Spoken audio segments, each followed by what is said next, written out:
if you study and you really get to know the community that you're building in, the culture of the community, what are the people who live in the community, what are they interested in, what are they looking for, then you kind of you have the power. You can do whatever you want with design. Okay. I've learned this. Like, you can build out whatever you want, and if it's done well and it's appealing to the buyer who's looking in that area and checking off all the boxes and checking them off in a really, really good way, that buyer, it's like the shark eyes. They roll back, all sensibility goes out the window, and they just fall in love. They want it. And here's the other thing too, for those of you who are looking to get into flipping, you don't have a big ego. Keep the ego at home. Don't take it to the job site.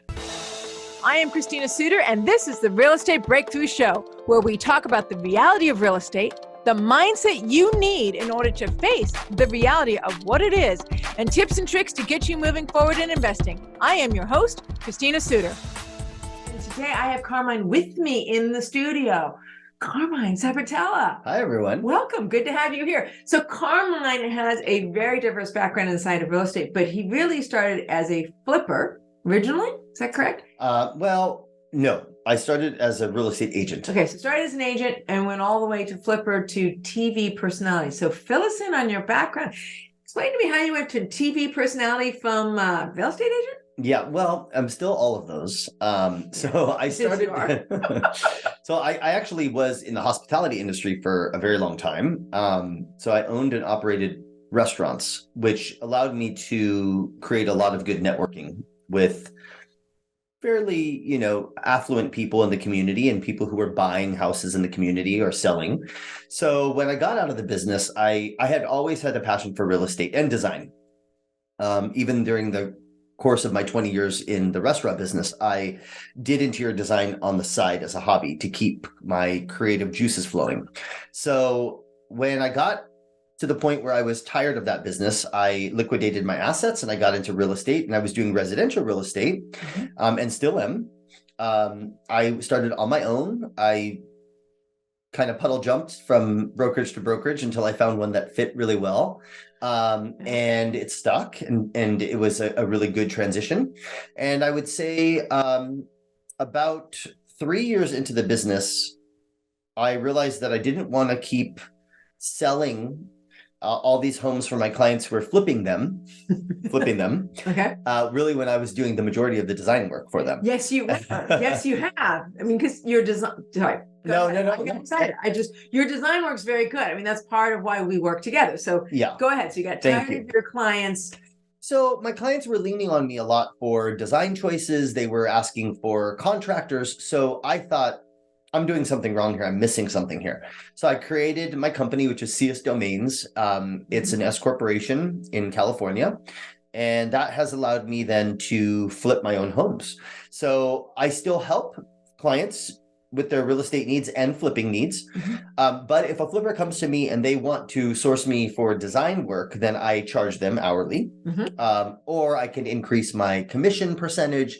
There's a various different ways of doing it and getting to the end goal. But the point is, I'm still here and available to help my clients if they need assistance with that. And then I also have built a team within my real estate brokerage, which is the Sabatella Group, my last name, and I have about a handful of agents that work for me. So that really helps me with balancing life and work. Right, we all need that work-life balance. Yes.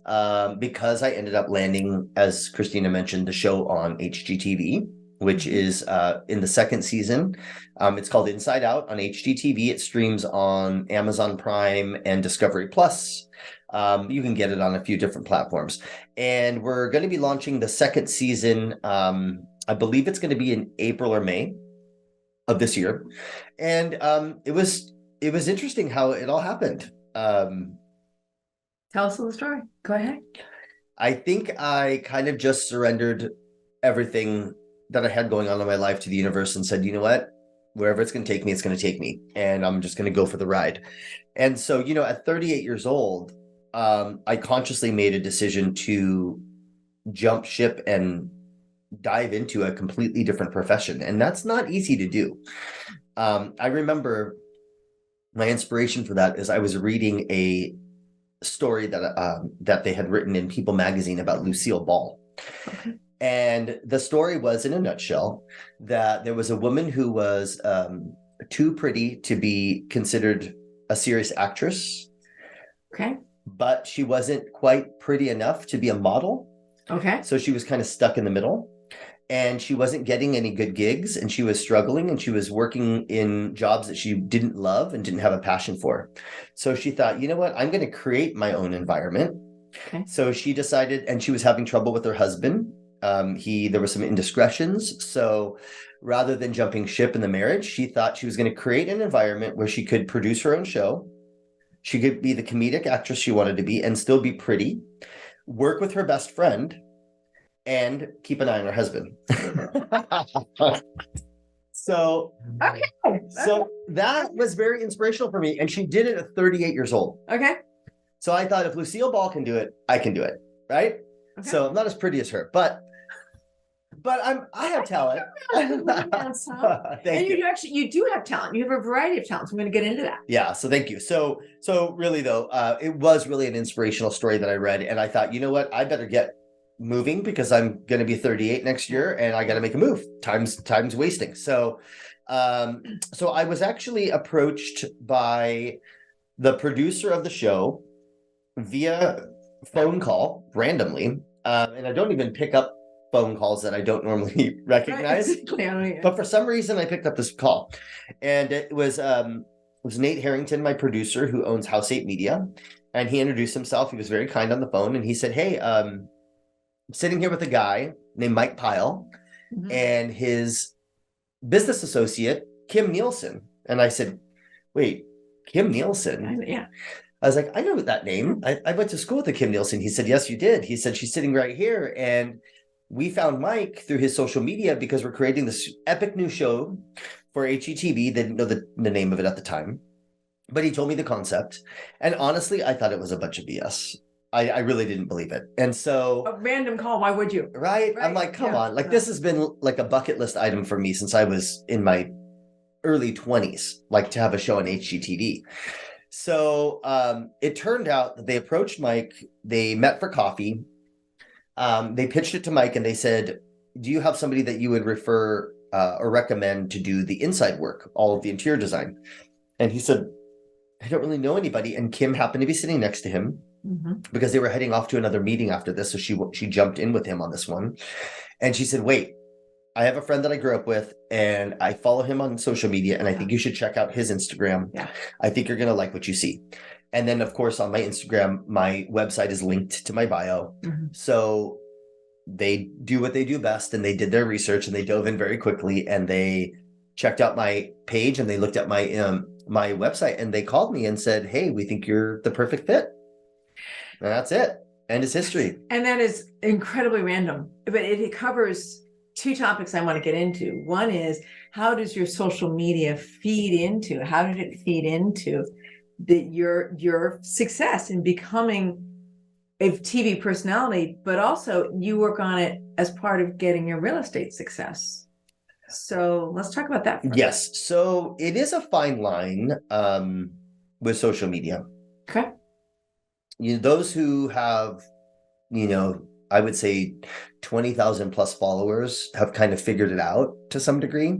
The algorithms, the time that you post, the content, the length of the posts.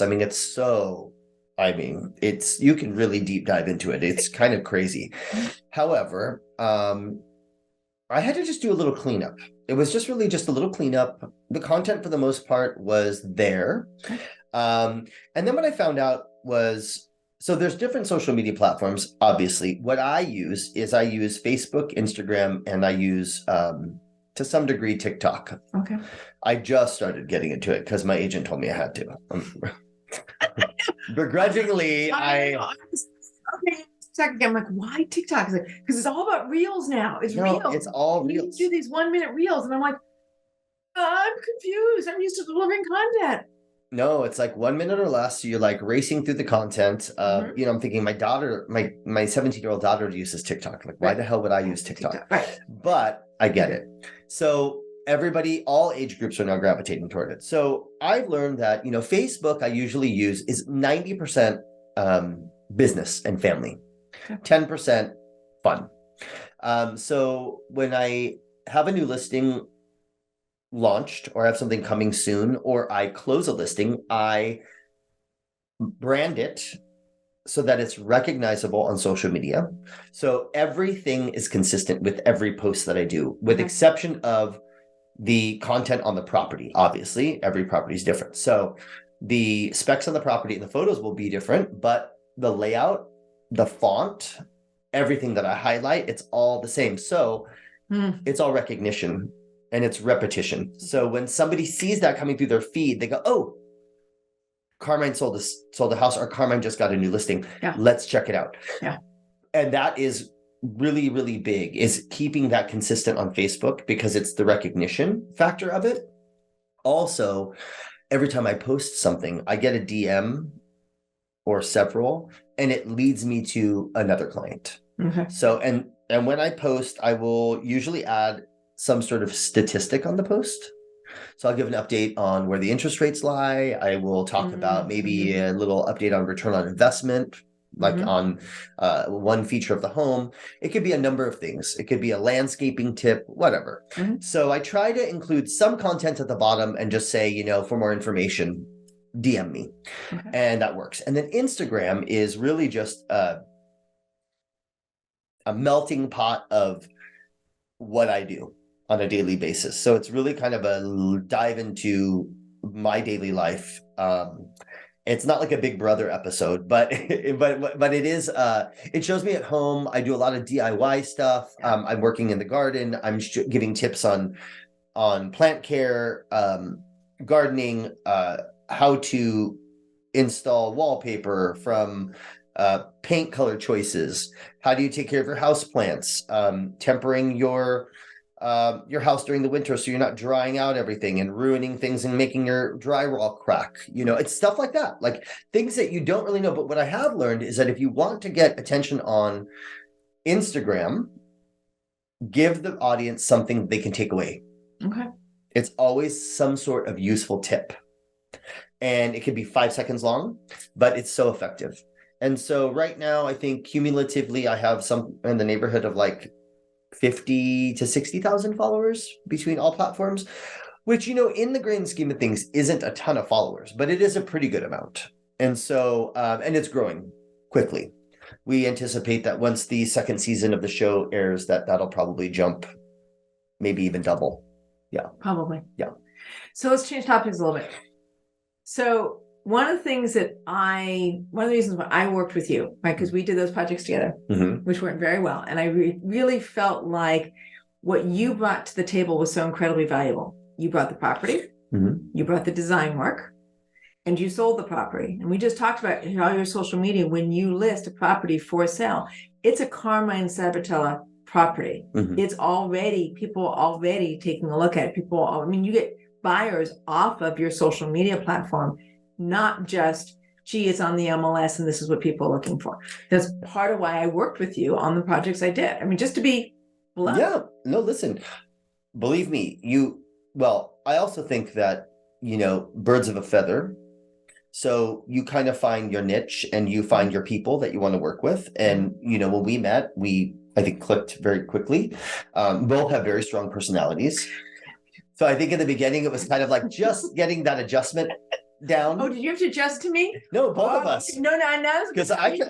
No. Adjust to me. Okay. No, because I could be a pain in the butt every now and then. So never. No. But we work very well together. To me, it's all about communication, and Christina's excellent at communicating. And so I feel like there's communication, and you're on the same level, then things are going to go smoothly with projects like this. And you talked about really being with you. I was going to go somewhere else, but let's hit this topic. Because when you were at FIBI Pasadena, you came to my meeting, you came and you talked. One of the things that you went deep into was working with your people. Yes. Yeah. Well, so what's interesting is the day after we did the FIBI meeting, I spoke at the Langham on a 250 person panel. Well, it wasn't a panel, 250 person meeting. It was basically a 4-hour seminar on real estate, and people came from San Diego all the way down from Santa Barbara and everywhere in between. And I really focused on my discussion about working with your people. Okay. And I think that I think a lot of us, there's a lot of you out there may have realized this and maybe not even consciously realize this, but then if you look back and you think about it in retrospect, you probably will realize that you did just this. During the pandemic, a lot of people were hurting in a lot of different ways, emotionally, financially, but oftentimes I'll talk to people and they will say, I actually didn't mind it that much. Right. I actually enjoyed part of it. I think what people enjoyed is that they did not have to or forced to communicate with people that they don't want to communicate with, right? You're not walking through an office anymore where you have to be cordial and you have to say hi to that person that you really don't care for, right? You don't have to take these meetings just because the meetings and people coming and are joining in that you wouldn't want there to begin with, right? So the one thing we learned in COVID was that we could work a lot more efficiently with the people that we want to work with. And that's what I call your people. So what I took away from that is that when COVID ended, I thought, well, why does this have to end? Like, why can't I just keep it in my community of people that I want to work with? Okay. Now, I'm not being a jerk or disrespectful to anyone or asking them to leave a meeting. I would never do that. But I have learned about efficiency, and it's time efficiency in the real estate business. Yeah. And the flipping business. Yeah. When you work with a contractor, I'll use this as an example, that is not your people. That job is going to take 2 to 3 months longer than the job that would get done with somebody that's in your house. Why didn't you tell me this when we were doing our flips together? You should have told me this. Well, Christina strayed a little bit. I strayed. I did. It was me. It was completely 1,000% Christina, my fault. I strayed. I was the idiot. I wouldn't say idiot. That is the lesson I learned. Was when I strayed away from what we were doing at the time and moved. We went with somebody else. Yeah. Me and my partner went with somebody else, and we didn't have Carmine, and it didn't work right. Yeah, I got a call from Christina, I think several months into the project of actually breaking ground. And she seemed very... I'll say it, sad, overwhelmed, angry, upset. I was gonna say disheartened. Like she really just seemed like almost defeated. Like just the sound of her voice was like, Carmine. No, that's right. I was. Yeah, and she came and said, I'm kind of embarrassed, but which she should never have been, because I don't take things personal like that. Listen, there's plenty of business out there for everyone. And so oftentimes I find that when somebody does stray away from the flock, when they come back, they have a better appreciation for what I do and the relationship that we have and my work ethic. So sometimes I find that it actually strengthens the relationship, which I think it did. Look, we ended up getting through that project. It wasn't an easy project. I needed the help. I really did. Yeah, her previous designer was trying to incorporate some really, I would say, extreme design decisions in this house that was in a very traditional community, in a very traditional neighborhood, in a very traditional city. And expensive. And they were expensive. The design changes were expensive. They were not easy to integrate into the house. No, they were not organic. It wasn't. It was. Yeah, that's actually a good word to use, is organic, because a lot of what the previous designer, and I'm not speaking poorly about anyone. I never even met this person. No, actually, you never did. All I'm looking at is a set of plans. Right. And when I looked at the plans and walked it out with Christina, I pointed out to her a handful of items that I felt were conflicting to the flow and the energy of the house, and also what I think the current buyer in La Cañada was looking for. So I'm a very transparent, blunt person. So I told Christina, listen, thank goodness. I wouldn't do these things. Sorry. Straight up. Within 10 minutes, you were like, no, that bathroom, no, that's not going to be this. This is going to be this. This is going to, I'm like, a powder room door off of a formal living room with no hallway, to me, is not acceptable. Not in a $2.5 to $3 million home.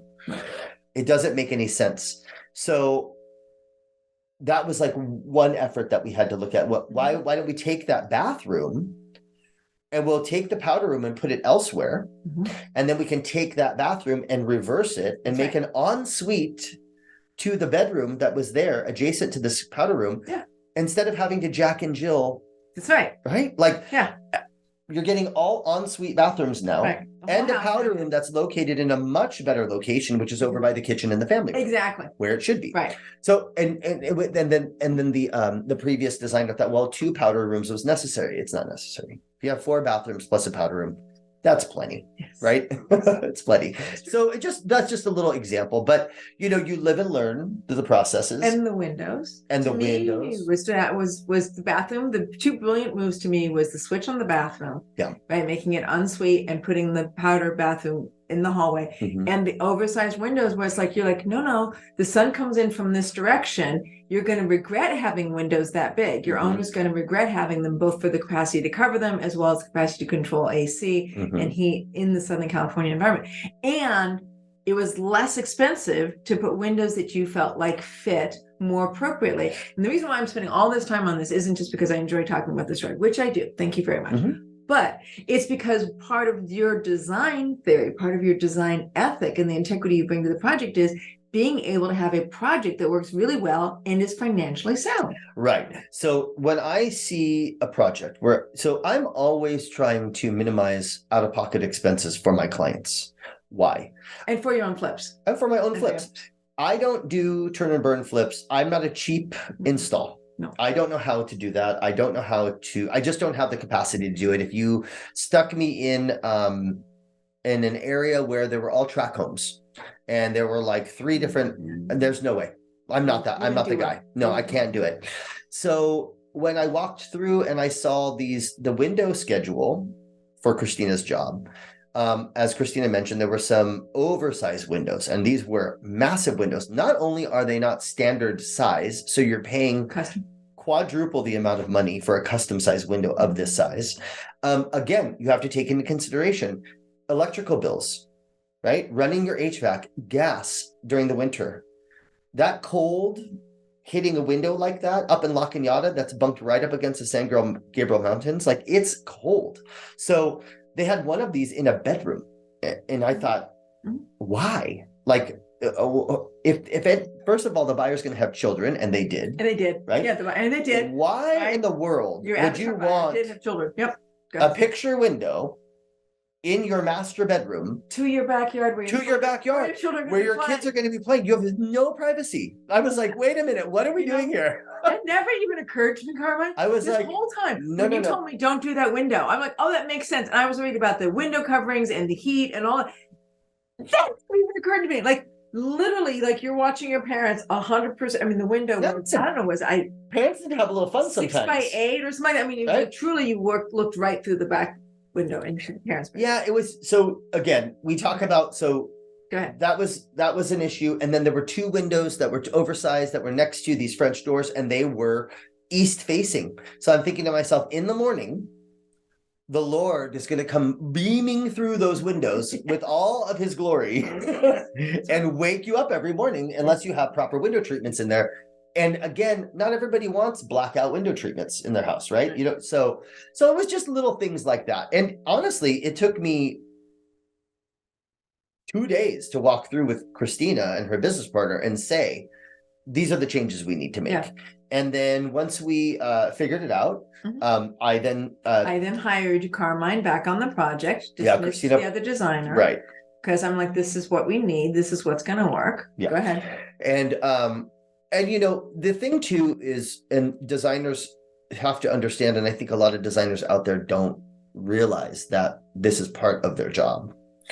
You have to project manage to some degree. So, I have we need you to show up. I have a lot of friends that are designers, and I love them dearly, but they think that they just have to place orders and take the client shopping and then they're done.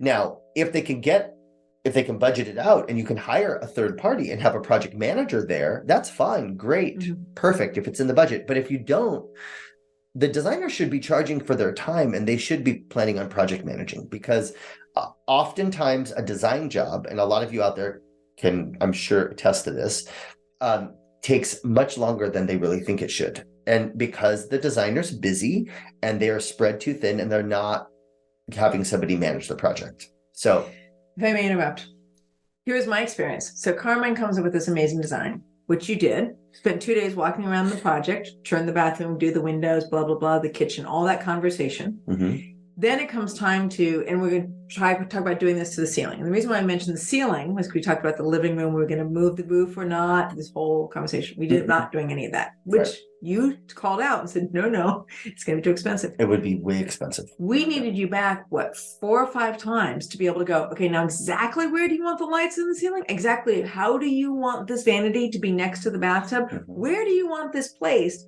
Where do you want the spigot placed? Because that freestanding spigot that went into the clawfoot tub, where do you want this placed? How do you want this to be integrated? Because I'm just going to say, if you leave it to me, we know it's going to suck.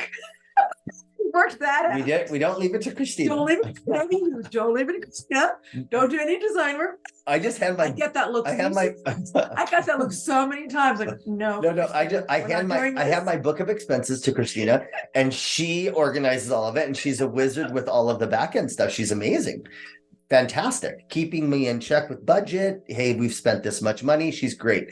You're very sweet. I like to spend money, so it's part of what I do. Is I enjoy, but I don't spend frivolously. No, you don't. No, that's important. That's what I say. I'm like, that's not completely true, because you have these rule of thumbs that you use. Being efficient and economical. One of the rule of thumbs that you told me, which I was going to try to set you up to say, but I'm just going to say it for you, is you always try to have one spot in the house that's the highlight, this sort of statement, this piece. Like that's the mountain to me is the one where it was the most obvious, right? Yes. And there was another one that you showed me you were doing at the same time. We had this huge window between the living room and the dining room, between the living room and the den. Yeah. Like, why'd you make that a window and not open it? And there was a structural reason and a cost reason.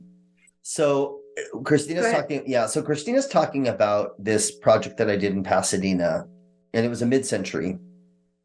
It actually wasn't my client. It was one of my clients who does flipping, but will source me to help with the layout, the new layout. And then I will help with some design decisions, but not a whole lot. Okay. Mostly she sources me for layout and landscaping.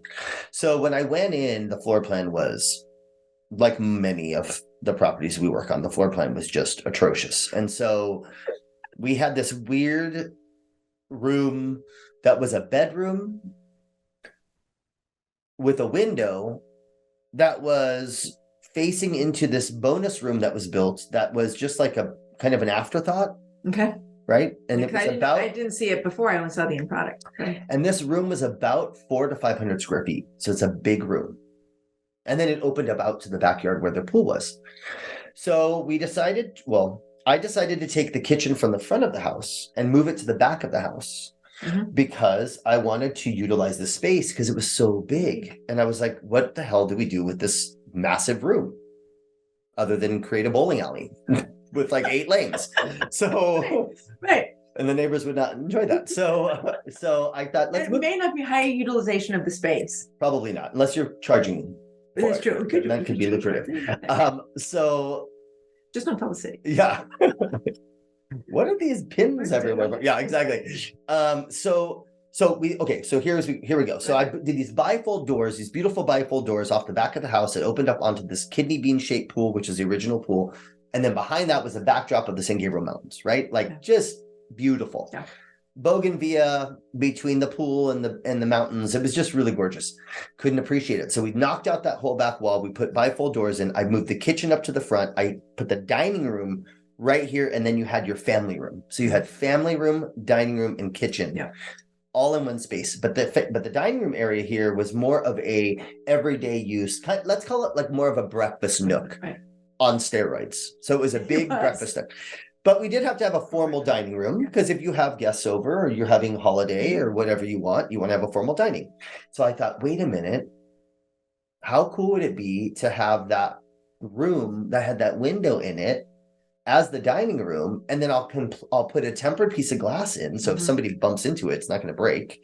And now you can see from the dining room into the open floor plan and enjoy the backyard.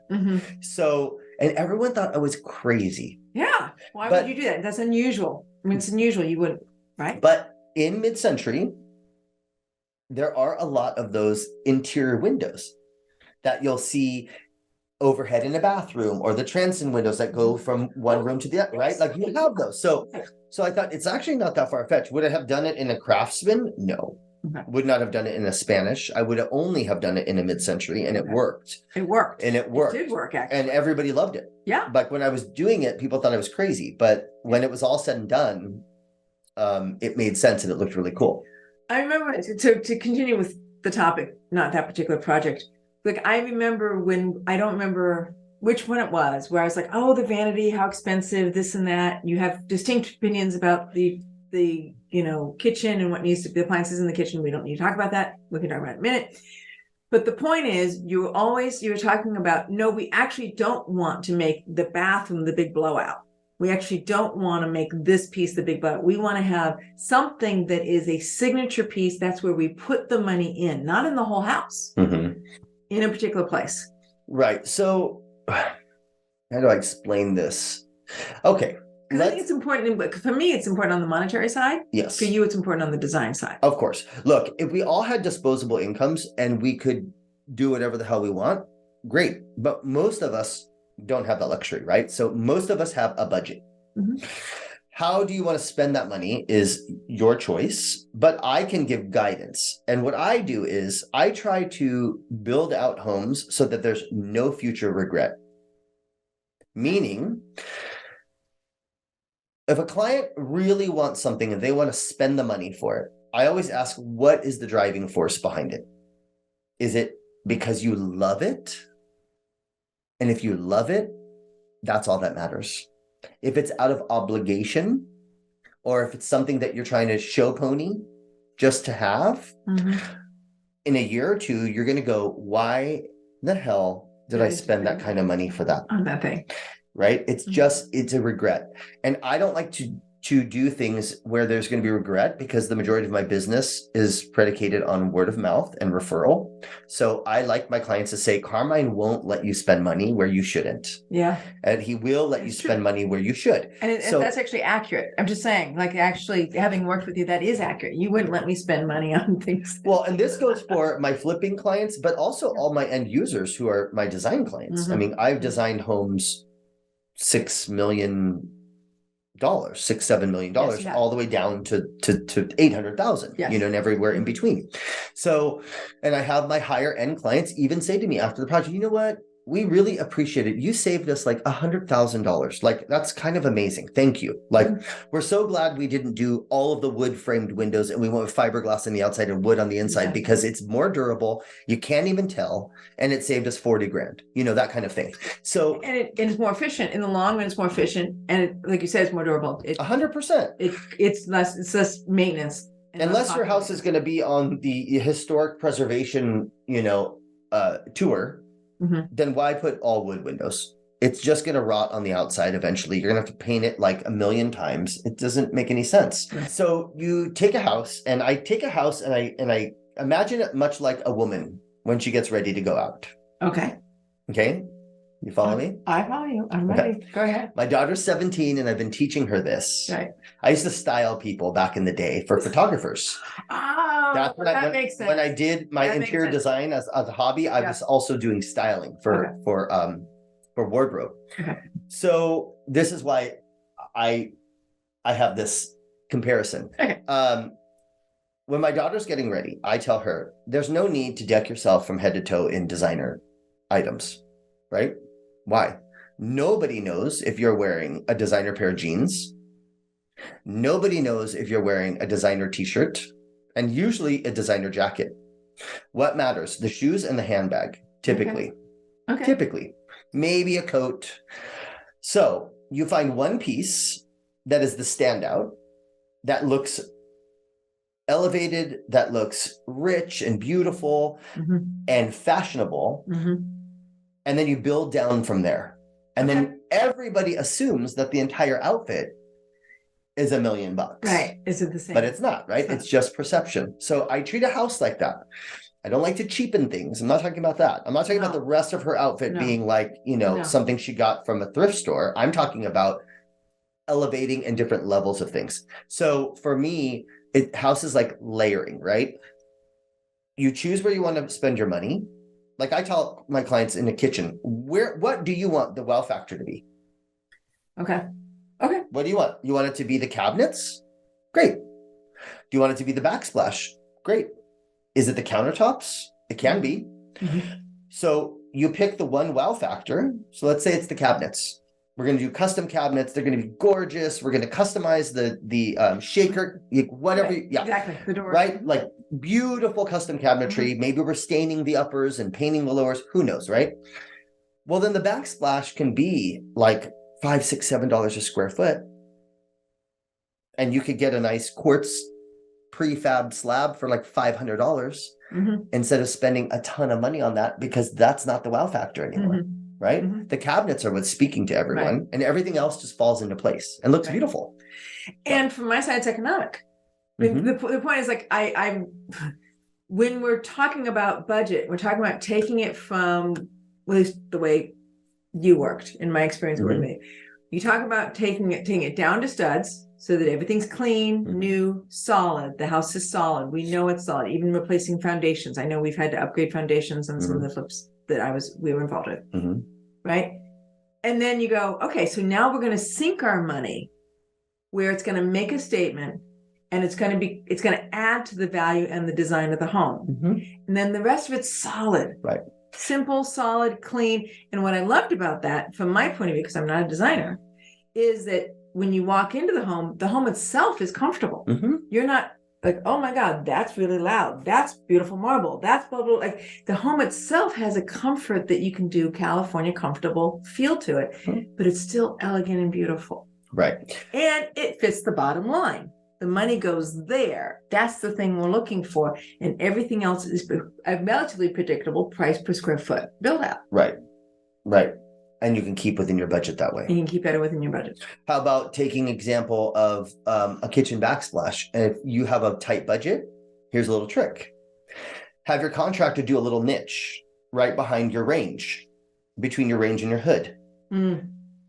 Go ahead and put a nice subway up.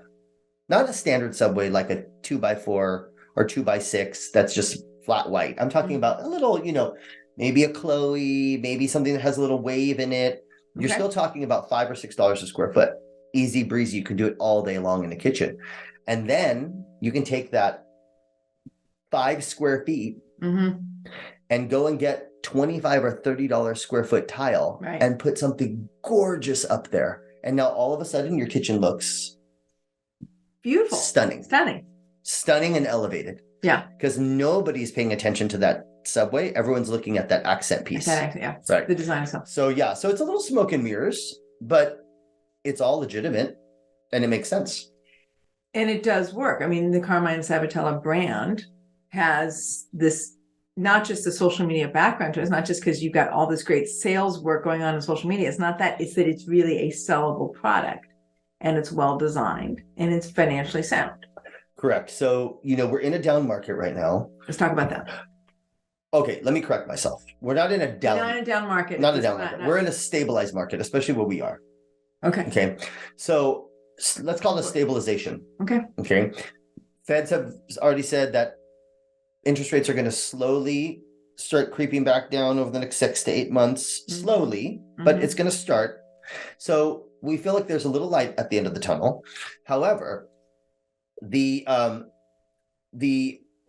was I going with this? We were talking about interest rates. Stable market. We're in a stable market. Yeah. So I have a client who had a property. It's the same client that did the mid-century that I was talking about with the window. Same people. Okay. So I got them a house in South Pasadena, I'd say about 1.5 years ago. And of course, with the residual effects of COVID, the permit process took forever. My client wanted to jump ship 2 or 3 times. Yeah. And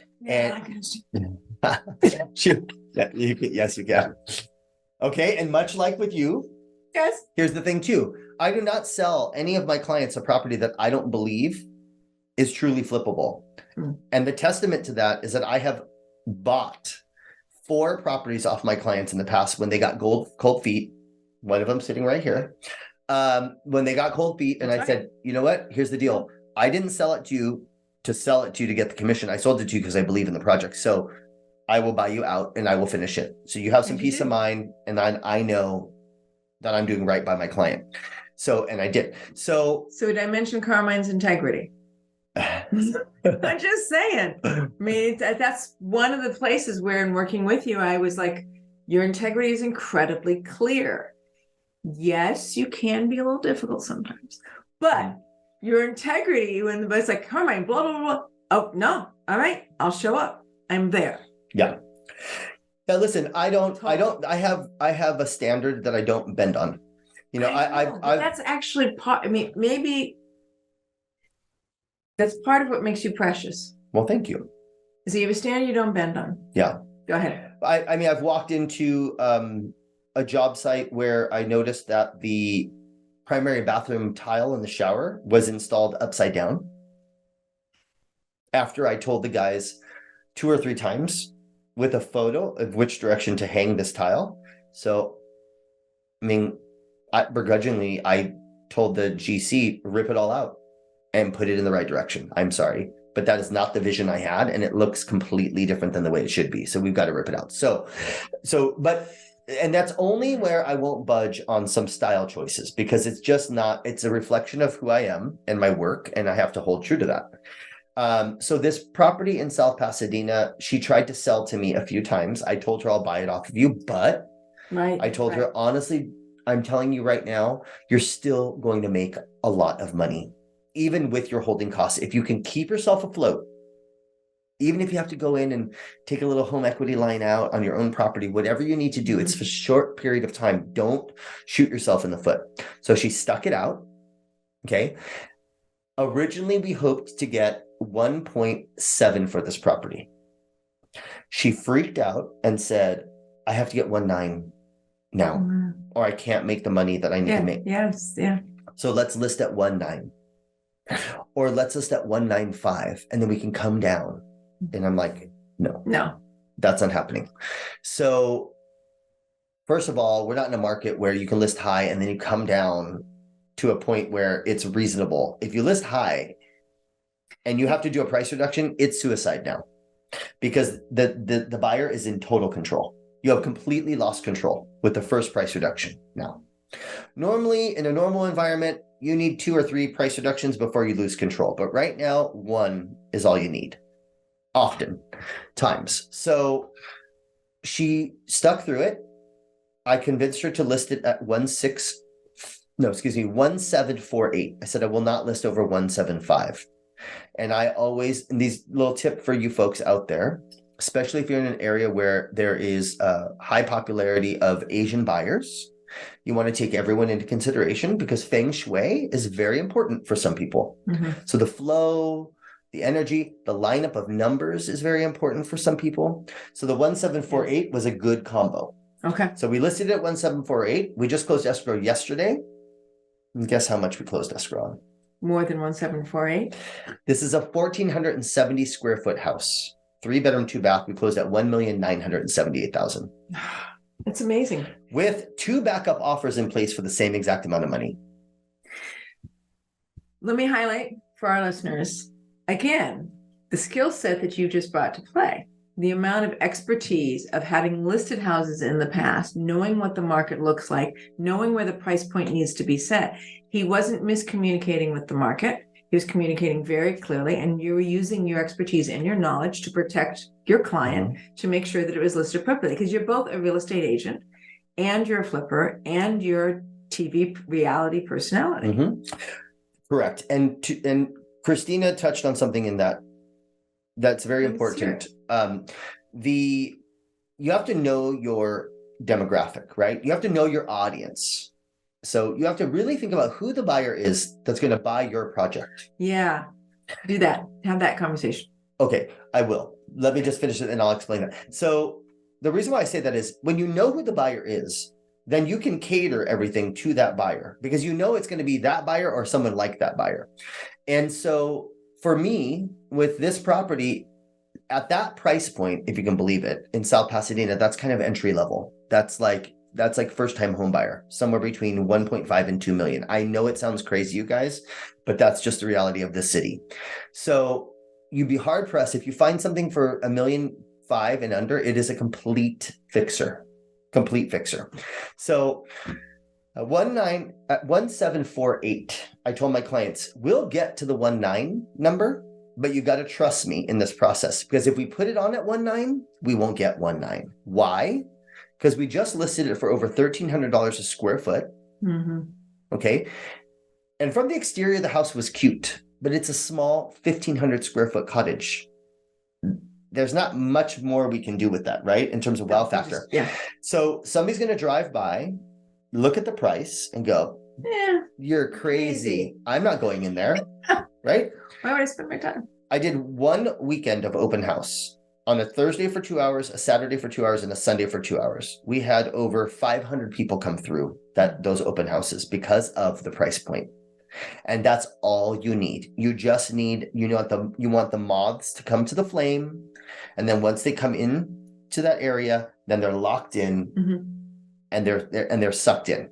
So, and that's exactly what happened. So she trusted me because we've done very well by her in the past. And she said, listen, you always make it work. So we're just going to trust you. Just hope we get to that 19 number. So she was elated when we got almost 2 million. So, but Christina wanted me to touch on, Avatar.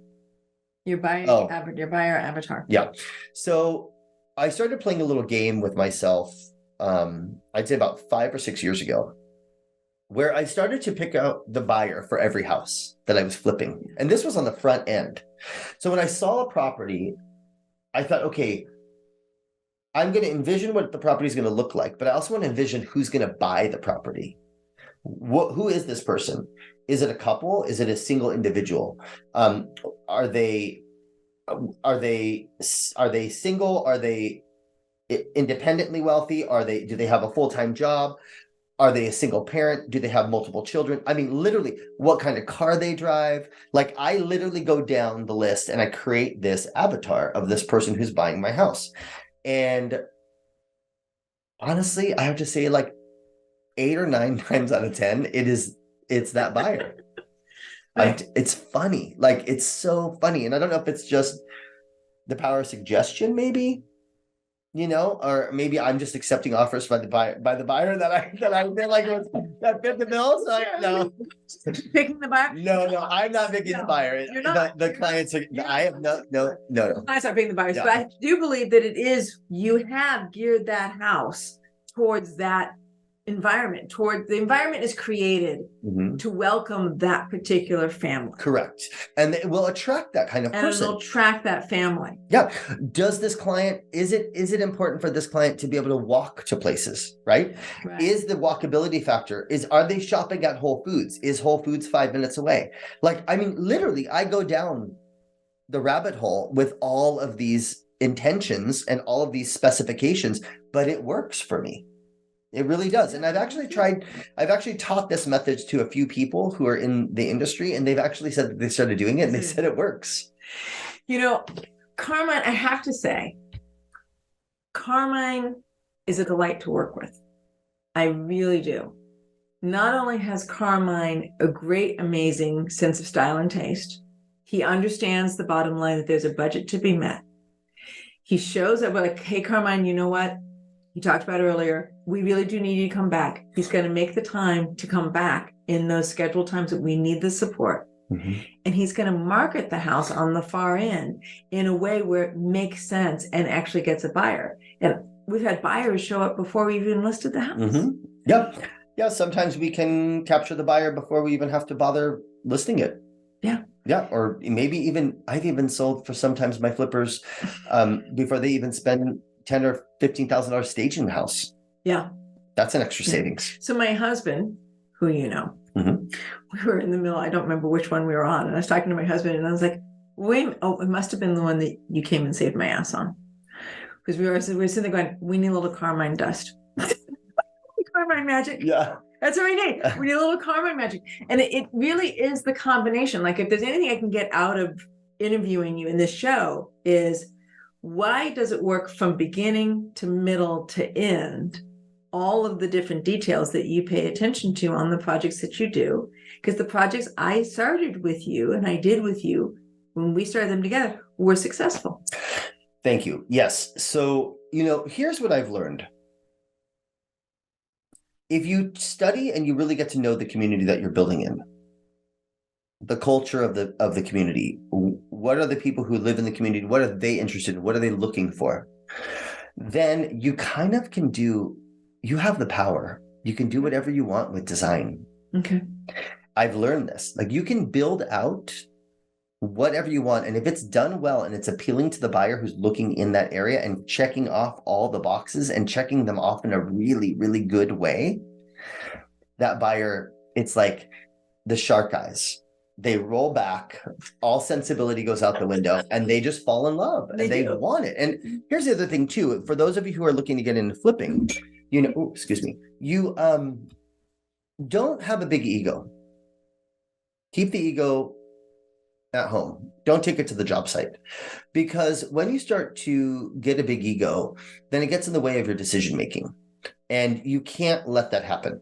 You have to go in, you have to be humble, and you have to go, okay, I know what I'm doing, but I also have to do the research, and I have to make sure I know what I'm doing. Okay. And that's, you have to be careful with that. I know a lot of people who they flip and they have like 3 different templates. Yep. You know how that is, right? And that works sometimes, but it's not going to work in certain areas. And I've seen people crash and burn with that.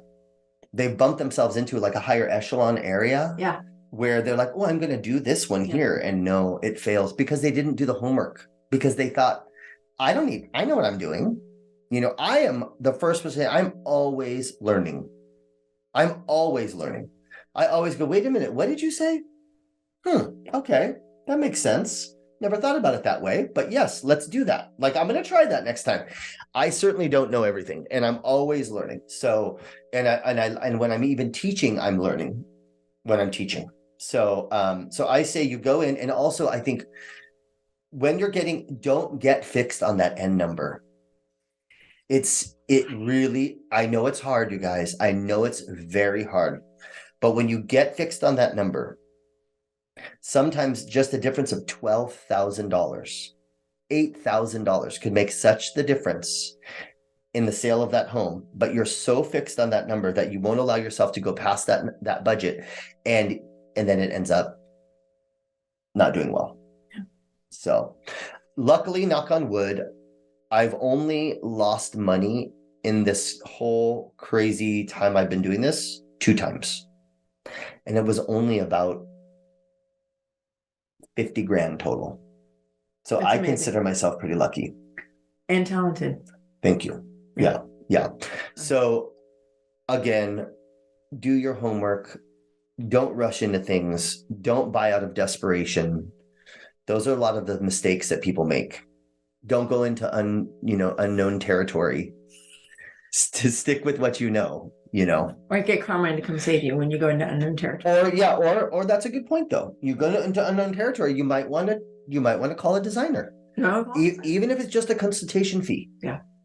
Spend the $500 and take a few hours and sit down with somebody, because honestly, you could take away from them like just a exorbitant amount of information. And I can only second that. Like, it's just, not only am I not good at design, which we know I'm not good at design.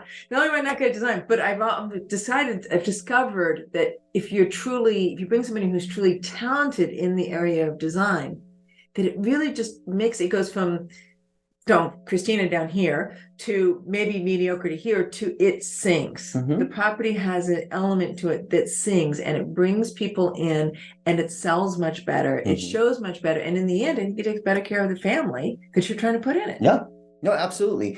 And, Christina may not have good design sense, but she can recognize good design. That's true. Because some people can't even recognize good design. You know what I mean? Like, it's true. But Christina can absolutely recognize and appreciate good design. So, and a lot of people can't do that. So, but yeah, it's. Did we meet? Do you remember? I think through Debbie. Was it through Debbie? It may have been Yeah, through Debbie. because a mutual friend of ours stumbled into one of my projects. Okay. That's how I met Debbie. And then Debbie said to me, I want you to meet my friend Christina. Okay. And that's how that happened. So, because I got to round it out because we're at an hour. Mm-hmm. I have two more little questions I want to ask you. We know, I know, you've been doing it for a long time. I've been doing it for a long time. Real estate can be difficult and complex. Mm-hmm. Projects can be overwhelming. Sometimes you need good people on your team to help you with that, solve that. Mm-hmm. So why would you continue to use real estate in order to create your financial freedom? For me, real estate has created financial freedom for me in the sense that I have freedom to create my own schedule. And, I have a daughter. We have a house. We have a second home that's in about 2 hours away in Palm Desert from where we live here in LA. It's all about that work-life balance, which is part of the reason why I got out of the restaurant industry, because I didn't have any of that. So now, even though I am a workhorse and I love to work 60 hours a week, but I can create that 60 hours. And so for me, the financial freedom is tied up with freedom of choice for me. And that means that I get to choose who I work with and I get to choose when I want to work with them. And that for me is the freedom.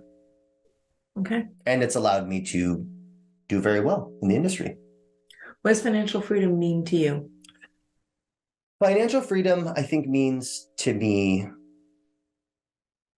being able to enjoy your life, not having to go to all of the exclusive hotels or having to take these big fancy vacations, but doing what you want when you want and not having to feel like you got to tap into every credit card that you see.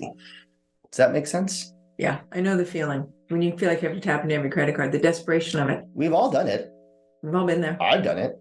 I mean, it was no better a day than I paid off that last credit card back in the day. And I was like, God, I'm never having another credit card again. And I haven't. I have an American Express and that's literally it. And a Target card. because my CPA was like, you need to build something up with credit. You have nothing. You have no credit. Like, I mean, I have credit, but it's like, I have nothing revolving. So, but no, I mean, yeah, it's that financial freedom of just, being able to enjoy your life. You don't want to be house poor, right? You don't get yourself in a situation where you have a beautiful home and you can't do anything. That's right. That's not fun. No, it's not. No. It's not. Carmine, thank you. Thank you for having me. Thank you. So Carmine Sabatella, if people are looking for you, they have another TV show they want to put you on, they want to have you help them with their design work, or they really want to work with you in a closer partnership in one of your flips, how do they get a hold of you? So you can go to www.carminesabatella.com. Spell Sabatella. And that's CARMINE. And that's SA, B as in boy, A, T as in Tom, E, double LA, Carmine Sabatella, just how it sounds. And you can go to my website, or you could go on Real Design Carmine on Instagram, and then you'll see a lot of my work there. And then you can link into the bio and it will take you directly to my website. That's probably the best way. I feel gifted. Thank you. Thank you for having me. I'm enjoying this. We need to do this more often. I know we should do more often. Thank you so much. You're listening to Christina Suter on Real Estate Breakthrough. Hopefully you've learned something incredibly valuable today, either as a flipper or as a real estate agent. You can find this on YouTube, iHeartRadio, Spotify, Amazon TV, Apple TV. We try to make this available to you guys because educating you is one of the best ways we can help you be successful. Christina Suter.